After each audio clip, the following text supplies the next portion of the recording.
From the success of Rupaul's Drag Race to Catlin Jenner coming out on reality TV, from binge-watching Orange is the New Black to Moonlight winning the Oscar at last, LGBTQ content seems to be flourishing. And with the explosion of web-based media, just about everyone has access to stories told by and about gay people. Joining us now are three local players in the game who represent the areas of film, television, and radio podcasts. First, we welcome Kaz Mitchell, Director of Community Outreach, Circular Voices Media, here to talk about the upcoming True Colors Festival offering multidisciplinary programs about queerness.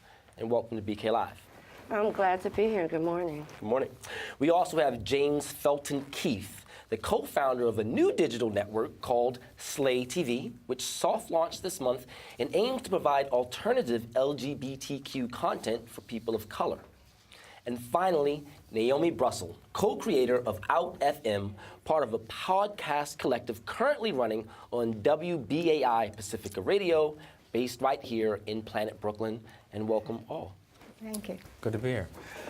All right. So from the top, I just know we get all of these reports from GLAAD every year. They're on top of things, and they come back with facts and figures. But I wondered from each of you in your respective landscapes. We'll start here. What do you think about the way that the LGBTQ plus community is making its way in media? I think it's very exciting that this is no longer a totally taboo subject. What I'm concerned about is that there are many issues that don't get covered at all. We don't see that much about the poverty among trans people. We don't see that much about what's happening internationally. We don't see that much about some of the fights that are going on here for the rights of queer people. And really, queer people's rights are under attack, no matter whether we've managed to get into mainstream. That doesn't mean that we're actually in favor with the people who are controlling the government. By the way, we have a vice president who has been in favor of taking away our rights. That's no little openly. By the way. Yeah. But James, we know that you're stepping into the fray. You guys are launching an entire network over there, so that gives us a little bit of an idea of what you think of the landscape. Well, sure. I mean, I think hope is here. I think it's definitely grand that Moonlight won the Oscar, and so many other personalities, whether they're G's or L's or T's or Q's or pluses. I don't see that many B's out there, but it's great that these identities are out there. I think what we saw is that there is a vast treasure trove of content, scripted content, unscripted content, docuseries, you name it, that aren't getting the kind of exposure that they would normally expect to get from the existing media industry. So kind of the catch-all that we've done is a lot of people see Slay TV as a digital media network, and we are, but the kind of well under the boat is that we're an agency that helps deliver all this content to the standard media industry. Yeah,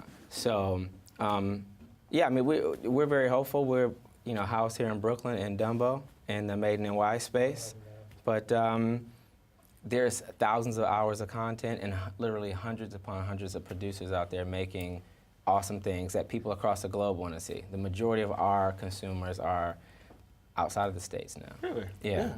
I was actually on your website this morning, and the global outreach is That's really the amazing. New kick. Right, and the fact that we can do things digital now, it allows, like we have a big following, and we're growing in the UK and South Africa. There's a lot of content coming from South Africa. So, there are a lot of brown-faced folks, not just Black or African American, who are looking to see their faces on TV. There's a big Pacific Islander following as well, and we think it all slays, so we're here to help distribute it. Well, you said about the digital platform, but we all know, the digital sort of revolution changed the economics of the television industry. So, is there a viable sort of economic audience that advertisers and sponsors are now able to utilize through your platforms? What's the economic engine behind these things? Sure. Well, yeah, I think subscriptions are king now, and they help you differentiate from the old industry, right? So the fact that we can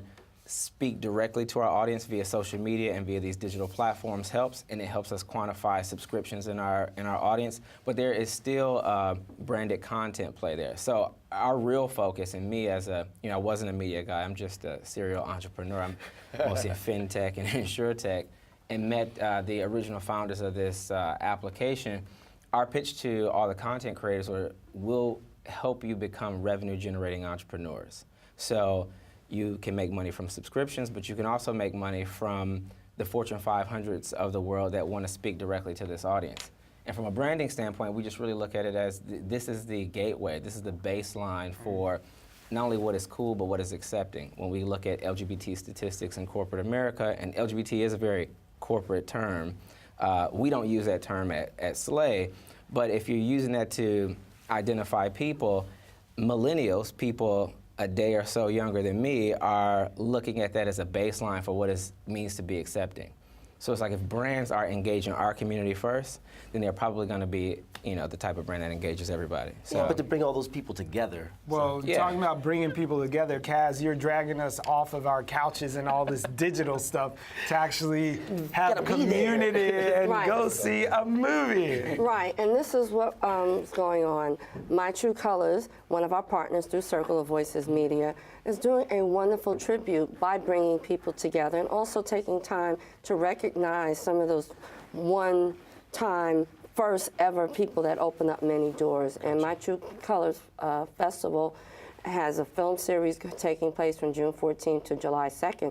But actually tonight, we're going to be celebrating some of the most phenomenal people that have made a difference in the LGBTQIA and ally community. I'm trying to include everyone.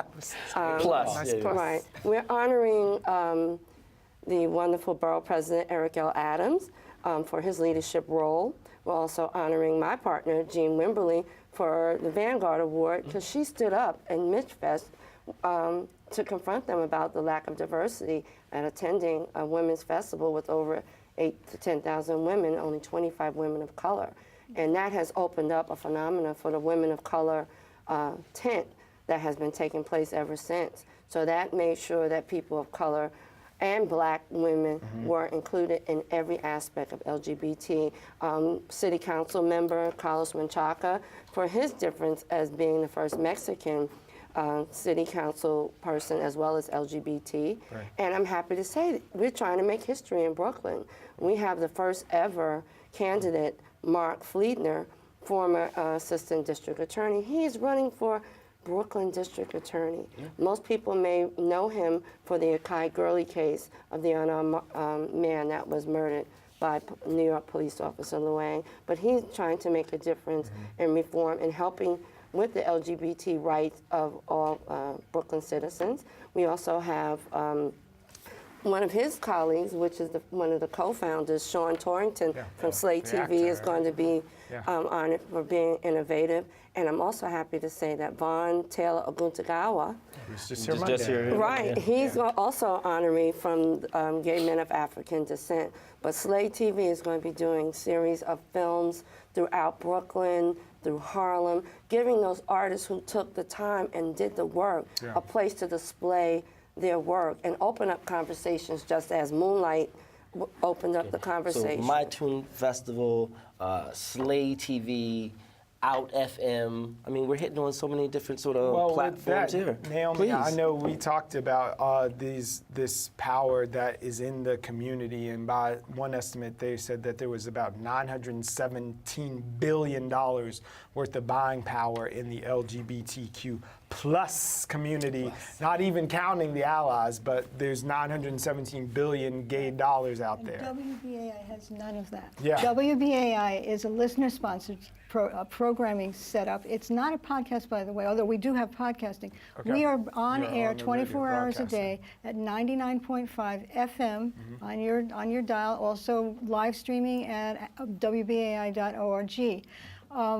I wanted to say that we don't make any money. We ask for money from our listeners, and we try to keep the lights on and keep the tower going. The issues that we cover on our show, which is a progressive LGBTIQ questioning two-spirit show, are Give you an example. Last night we were on and we covered the there was at Brighton Beach, right here in Brooklyn, there was a demonstration on the 20th of March of people walking down the boardwalk who are Russian emigres who have come from far away and where they're persecuted, and then they're coming to Brooklyn to a Russian neighborhood where they still feel persecuted. And so this is the first ever Brighton Beach Pride March. We also covered an international gala that was done by Outright Action International, honoring people from particularly a man from the Caribbean, from Belize, who fought the sodomy laws in Belize and won after a 10-year battle.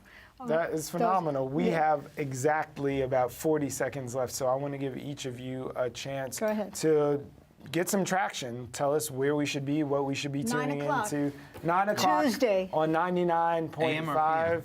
99.5 FM, 9 o'clock in the evening, but we're also archived. Okay. On Tuesday nights. We love the archives. We'll go into one more shout out for Slay TV. Yeah, we're at watchslay.tv or slaytv.com for just general information about the platform and the content. Okay. Yeah. Right, and if you want to find a listing of all the films and plays during My True Colors Festival, of course, the internet at mytruecolorsfestival.com. And tonight we will be at Bedford Hall, 1177 Bedford Avenue, between Jefferson and Putnam, celebrating those wonderful people I spoke of. All right. Awesome. Getting forward by looking back. We appreciate it. Thank you guys so much. Thank you for having us.